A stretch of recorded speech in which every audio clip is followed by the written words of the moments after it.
urgencia de la presente sesión plenaria. Bueno, se explica un poco después por qué de la urgencia. La urgencia del Pleno se deriva de la necesidad de notificar la resolución relativa al procedimiento en cuestión antes de la finalización del plazo máximo de resolución que termina el próximo 9 de marzo.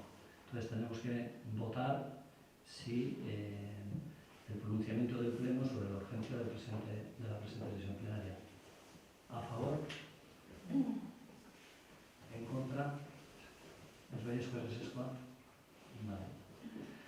Bien, pues el segundo punto del orden del día es la resolución del expediente sancionador contra OGF por los hechos denunciados por XUO por infracción de la normativa de tenencia y protección de animales iniciado mediante acuerdo plenario del 9 de marzo de 2021.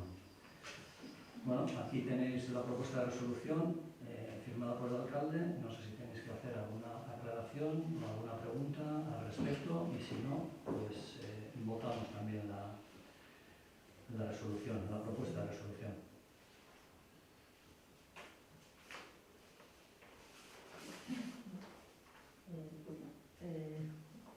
Nos abstendremos, pero sin más, o sea, no tenemos nada, o sea, no, ni en contra de la resolución ni del trabajo del secretario, pero bueno, sí que es cierto que, bueno, que al final esto es como, esto viene de tiempo, pero ahora es como se ha acelerado porque había que hacer el pleno ahora, habíamos tenido que leer todo de un día para otro y es complejo, entonces pues por ese motivo nos vamos a abstener.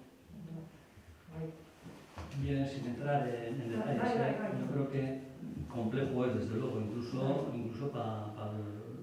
desde el tema jurídico para nosotros, para entenderlo todavía más. Pero bueno, el tiempo es desde hace un año. Digo que el expediente ha estado ahí, ya sé que es muy extenso, son un montón de páginas, pues así algo de pronto podemos decir que son alrededor de 300 o 400 páginas. Pues bueno, hemos tenido también 2 prórrogas, o sea, este es un tema recurrente desde hace un año en los plenos. Digo que no voy a decir que no hayáis tenido interés por saber de qué iba el expediente, ¿no? Pero yo creo que sí se han dado todas las facilidades y sobre todo el expediente ha estado a disposición tanto de PNV como de Bildu. Bien, pues votamos entonces. Baiezkoa que voten da? Ezezkoa no? Ez baiezkoa, ez ezezkoa?